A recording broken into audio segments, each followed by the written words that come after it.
morning air was thick with silence, the kind of silence that screams grief. Two children no older than 9 and 11 sat side by side on a hospital bench, their eyes hollow, their hands tightly clasped together. The younger one's voice trembled as she whispered to a nurse, "Our mom died this morning, we have nowhere to go." She didn't cry. She had already cried all night. Just then, a man in a crisp suit stepped out of a nearby elevator, a millionaire on his way to finalize a deal that would shape his legacy. But when his eyes met theirs, he froze. In a single moment, his life took a turn even he couldn't predict. And what he did next would leave the entire world speechless. If this story moved you, don't forget to like, comment, share with someone who needs hope today. Subscribe our channel Kindness Talks for more real-life inspired emotional stories too. It was just past 6:30 a.m. when the beeping machines in room 208 finally went quiet. Margaret Ellis, a single mother who worked 3 jobs to keep her children fed, had been fighting late-stage cancer for months. She had spent her final days worried not about herself, but about where her kids, Ava and Liam, would go when she was gone. Their father had left years ago, and there were no relatives willing to take them in. She kept her pain hidden behind a smile, whispering to her children every night, "God will send someone." That morning, Ava clutched her brother's hand, both sitting beside their mother's lifeless body until the nurses gently led them away. The hospital's social worker hadn't arrived yet. The staff was kind but overwhelmed. The kids sat quietly in the hallway, unnoticed by most, except for one man. Samuel Whittaker was a billionaire, tech mogul, investor, and CEO of Whittaker Solutions. He wasn't supposed to be at the hospital that day. He was only visiting because his driver had hit a pedestrian a few blocks away, and out of guilt, he had come to check in on the victim. He hated hospitals. They reminded him of his own painful past. As he stepped off the elevator, his phone buzzed with updates from his board. But his eyes were drawn to the 2 children on the bench. Ava looked up at him. There was something haunting in her expression. It wasn't just sadness. It was a quiet kind of strength, the kind a child shouldn't need to have. When a nurse leaned in and asked if they had anyone to call, Ava shook her head and said softly, "Our mom died this morning.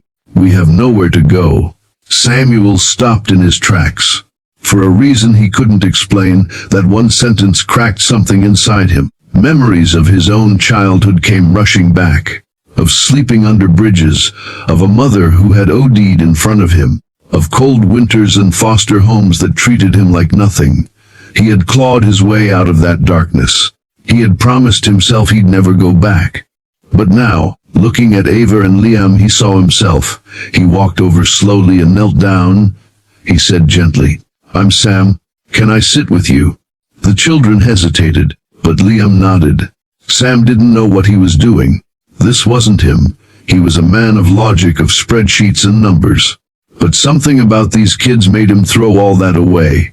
In the following hours, he sat with them, got them breakfast, talked to the hospital administration, and then, without thinking twice, he said the words that shocked even himself, "They're coming home with me." The media caught wind of it within days. "Billionaire takes in orphaned children from hospital bench" was splashed across every headline. But for Sam, it wasn't about publicity. It was about healing something inside himself that money never could. At first it was awkward. His mansion was enormous, sterile, lonely, filled with things but no warmth. Ava was quiet, cautious. Liam wouldn't sleep without a nightlight and needed to hear a bedtime story, something Sam hadn't read in decades. He tried, he failed, he tried again. One night, Ava knocked on his office door. "Mr. Sam," she whispered, "you don't have to keep us if it's too much." He looked at her, tears stinging his eyes. "I didn't bring you here to do you a favor," he said. "I brought you here because I think I was meant to. You're not a burden. You're a gift I didn't know I needed." As weeks passed, things changed. Sam started coming home early from work. He cooked, or tried to. Burnt pancakes became their inside joke. He went to parent-teacher meetings, sat in the back of dance recitals, and clapped louder than anyone else. The mansion began to feel less like a showroom and more like a home. But not everyone supported his decision. His board members worried about distractions. His girlfriend, a glamorous model, walked out, claiming he had changed too much. One of his investors even threatened to pull funding unless he got back to being the old Sam.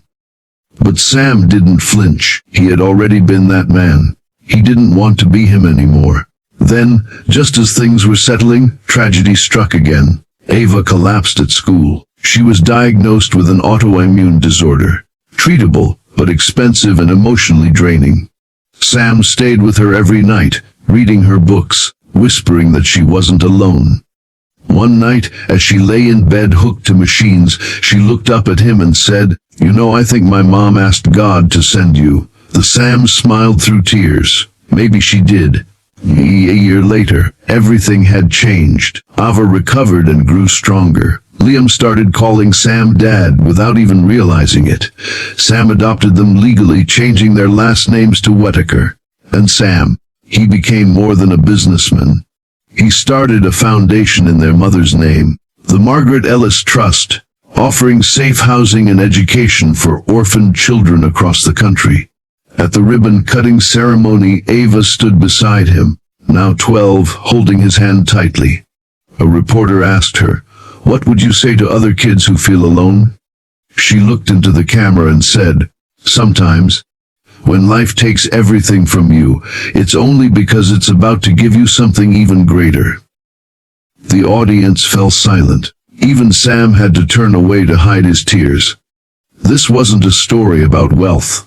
It was about heart, about how broken pieces can fit together to make something whole. Sam had built an empire, but it wasn't until he opened his heart to two orphaned kids that he discovered the true meaning of home. And in the end, it wasn't just the kids who were saved, it was him too.